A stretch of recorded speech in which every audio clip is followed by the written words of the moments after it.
A tranche of classified U.S. intelligence documents has appeared on the internet, revealing details about the war in Ukraine.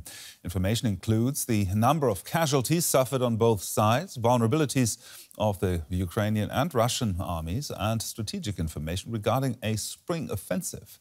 While Pentagon officials are quoted as saying the documents are real, there is a speculation that some versions that have been shared online may have been modified. Let's take a look in more detail.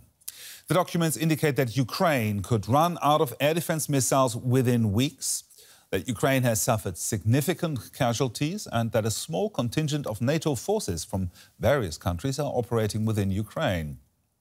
Regarding Russia, the leaked intelligence suggests that the war is likely heading towards a stalemate, and that Russia will not capture the Donbas region. It also states U.S. intelligence has penetrated Russia's military and is warning Ukraine about attacks in advance.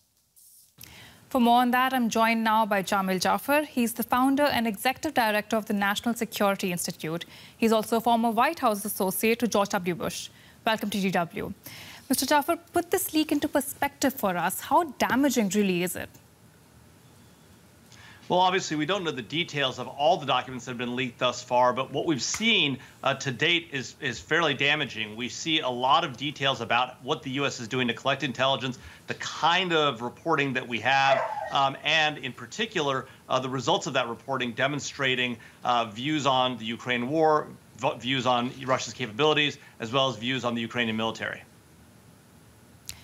And do we have an idea about how authentic these documents are? Even as you point out, they're so damaging. Can we verify the authenticity of them?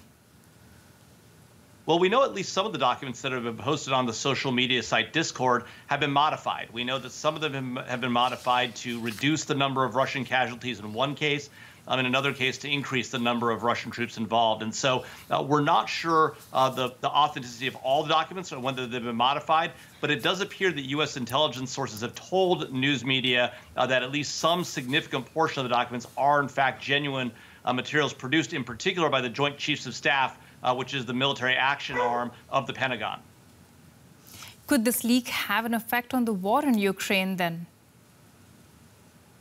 Well, at least at some level, it could demonstrate what the U.S. understands its capabilities to supply the Ukrainians with munitions are. In particular, we've seen that historically the Pentagon hasn't revealed how many pieces of, for example, 155 millimeter howitzer ammunition is being distributed. So now that the Russians know what the quantities are that are coming in and how much is being utilized, it may give them some valuable battlefield intelligence.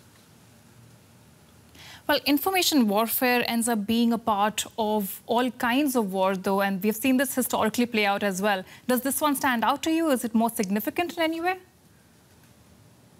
Well, I think what's significant about this one is the quantity and nature of the documents that are being revealed.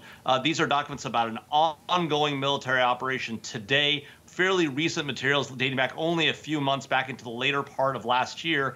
And so I think it's the recency and context that makes this leak particularly concerning. Obviously, there have been larger, more damaging leaks. The Edward Snowden leaks, for example, caused a lot more damage to U.S. intelligence collection because of the wide variety of capabilities it revealed. But this can be a very damaging leak, at least in the near term.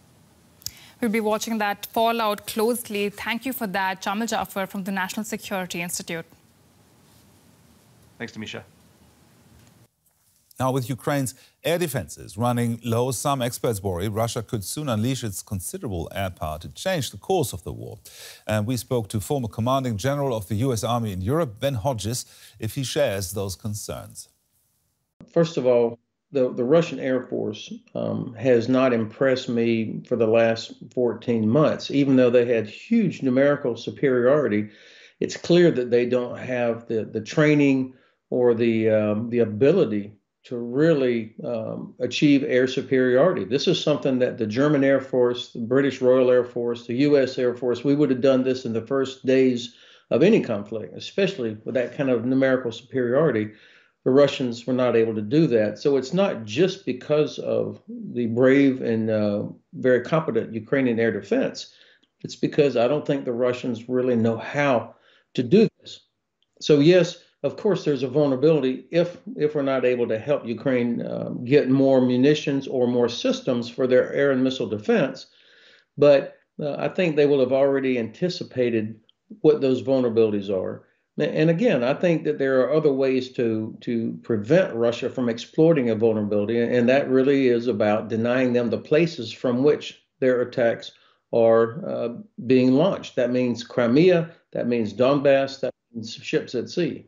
I don't understand why the U.S. administration and the German government and others still stop short of saying we want Ukraine to win, and we're going to give them the things that they need to win. I mean, we're talking about thousands of Ukrainian civilians that have been killed by these missile attacks. They're not going after Ukrainian defenses; they're going after civilian targets. Why is it so difficult for us to go ahead and take that next step to provide the capabilities that would help protect thousands of European civilians? That's what this is about. And so whether it's F-16s or longer range precision weapons, the things that are needed to help stop Russia from being able to kill so many innocent people, I think the United States, Germany, others need to do more.